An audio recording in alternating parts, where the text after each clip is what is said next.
A man buys a TV priced 16,000. He pay 4,000 at once and the rest after 15 months, on which he is charged a simple interest at the rate of 12% per year.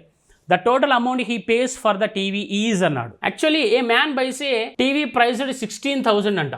వాడు ఎంత pay చేశాడు? 4,000 pay చేశాడు. 16,000లో he పేడ్ 4,000 అంటే remaining 12,000 అన్నట్టు. ఈ 12,000కి ఇప్పుడు ఎన్ని months? 15 months pay చేస్తున్నా. రేట్ ఆఫ్ ఇంట్రెస్ట్ ఎంత అంటే 12%. సింపుల్ ఇంట్రెస్ట్ ఎంత వస్తుంది దీని మీద? 12,000 into 15 months. This can be return as 5/4. 15 months అంటే మనము ఇయర్లో కన్వర్ట్ చేస్తాము. ఇంటూ ఎంత? 12% బై 100. దిస్ వన్కి ఆన్సర్ ఎంత వస్తుంది? ఇది అప్పుడు ఎంత? 1,800. అంటే వాడు 4,000 పే చేసినాక కూడా సింపుల్ ఇంట్రెస్ట్ ఎంత పే చేస్తున్నాడు? 1,800 పే చేస్తున్నాడు. అంటే ఫస్ట్ వాడు ఎంత కట్టాడమ్మా? 4,000 కట్టాడు. తర్వాత ఎంత కట్టాడు?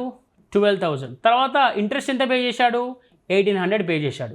సో టోటల్ ఎంత సార్ అంటే 17,800. So what is answer? 17,800.